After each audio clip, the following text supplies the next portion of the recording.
Hello दोस्तों, आज हम जानेंगे एवेस्कुलर नेक्रोसिस के बारे में। एवेस्कुलर मतलब कि जिस जगह की ब्लड सप्लाई खत्म हो जाए उसको एवेस्कुलर बोलते हैं, और नेक्रोसिस मतलब बोन का डेथ होना। चूंकि ब्लड सप्लाई खत्म हो जाती है इसलिए बोन धीमे धीमे करके डैमेज होने लगती है। एवेस्कुलर नेक्रोसिस जो है वो जो बॉडी में हमारे सारे ज्वाइंट को अफेक्ट कर सकता है, पर सबसे ज़्यादा 90% केसेस में अगर ये सबसे ज़्यादा कॉमन होता है तो वो हिप ज्वाइंट में कॉमन होता है।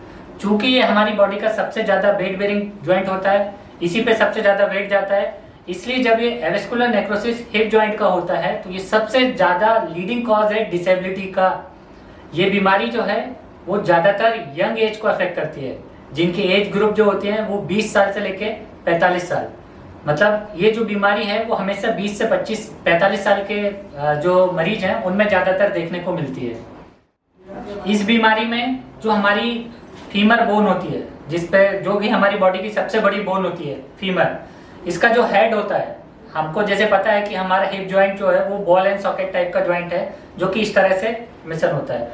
तो avascular necrosis of hip joint में क्या होता है कि हमारी जो फीमर बोन है इसके हेड की ब्लड सप्लाई खत्म होने की वजह से धीमे धीमे करके ये कोलैप्स होने लगता है, जिसकी वजह से कुछ टाइम के बाद में ये दब जाता है। तो पेशेंट की जो रेंज ऑफ मोशन है, मतलब जहां पे वो एक्टिविटी कर सकता है, वो धीमे धीमे करके खत्म होने लगती है।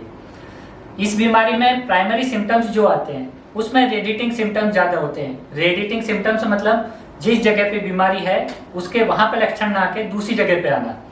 तो इसके प्राइमरी सिम्टम्स है कि पेशेंट को बैक पेन की कंप्लेंट होती है, या नीचे की तरफ घुटने की तरफ दर्द जाता है, पूरे कमर के आसपास में दर्द होता है, पेशेंट जब सीढ़ियां उतरता चढ़ता है तो उसको पेन होता है, या जिस भी ज्वाइंट में एवेस्कुलर नेक्रोसिस स्टार्ट हुआ है उस भी जोड़ पे जब भी हम वजन देते हैं तो वहां पे पेन होने लगता है। इस बीमारी के रिस्क फैक्टर की बात करें हम, रिस्क फैक्टर मतलब किन मरीजों में होने की इसके सबसे ज्यादा संभावनाएं होती है। तो जैसे कि मैंने आपको पहले भी बताया कि ये स्पेशली यंग एज में ज्यादा होती है, जिनकी एज 20 साल से लेकर 45 साल तक होती है। उन लोगों में ये बीमारी ज्यादा देखी गई है जिनकी स्मोकिंग की हिस्ट्री रही हो, जो बहुत ज्यादा क्रोनिक एल्कोहलिक मतलब जो बहुत ज्यादा शराब पीते हो, या उन मरीजों में ज्यादा देखने को मिली है जिन लोगों ने स्टेरॉइड लेने की हिस्ट्री रही हो।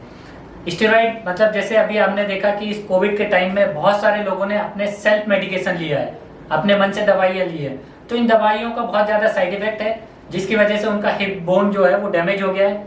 इसके अलावा कुछ और कारण है, जैसे किसी भी तरह से कोई एक्टिव इन्फेक्शन होना बॉडी में, कोई ट्रॉमा या इंजरी होना, एक्सीडेंट होना, जिसकी वजह से भी एवीएन जो है वो बहुत कॉमनली हो सकता है।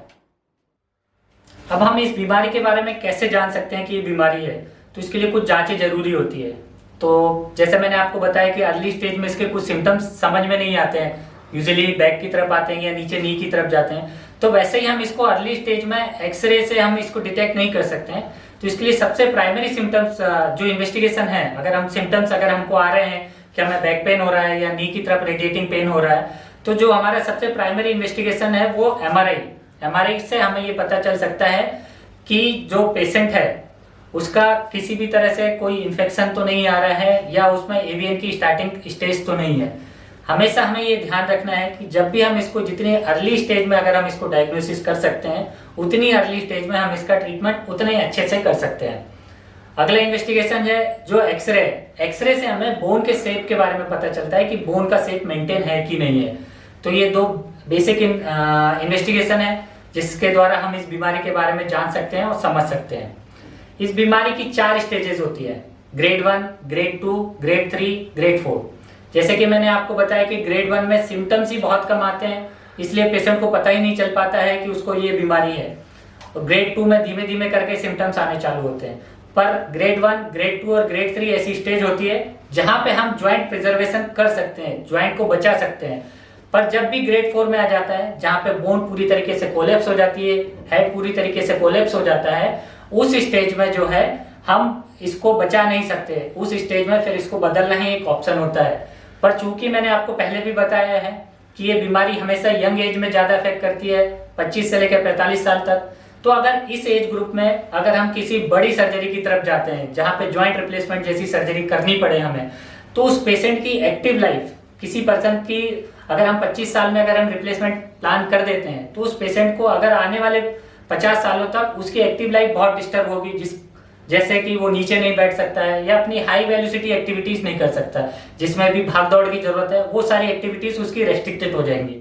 अगर हम ट्रीटमेंट के बारे में बात करें तो जो कुछ कॉमन ट्रीटमेंट है जैसे कि मेडिकेशन है, एक्सरसाइज है। एक्सरसाइज से हम पेशेंट की रेंज ऑफ मोशन जो है, हमारी ज्वाइंट जो अकड़न आ जाती है उसको हम कम कर सकते हैं। रीजनरेटिव प्रोसीजर है, रीजनरेटिव प्रोसीजर से हम ग्रेड 1, ग्रेड 2 और ग्रेड 3 इस जो डिसीज है इसको हम वापस से रिवर्स कर सकते हैं, पेशेंट अपनी नॉर्मल लाइफ में लौट सकता है। इसके अलावा ग्रेड 4 जहाँ पे बहुत ज्यादा बोन का डिफॉर्मेशन हो जाता है, रेंज खत्म हो जाती है, पेशेंट के पैर ऊपर नहीं उठते हैं, उस कंडीशन में एक रिप्लेसमेंट ही एक ऑप्शन होता है।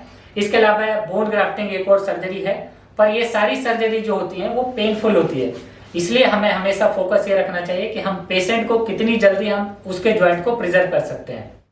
फ्री ऑनलाइन कंसल्टेशन के लिए नीचे दी गई लिंक पर रजिस्टर करें और आज ही मुफ्त परामर्श लें ताकि आप अपने जोड़ों की सही कंडीशन के बारे में जान सकें। ध्यान रखिए, हमेशा किसी भी डिसीज का अर्ली डायग्नोसिस ही उसका बेस्ट ट्रीटमेंट होता है।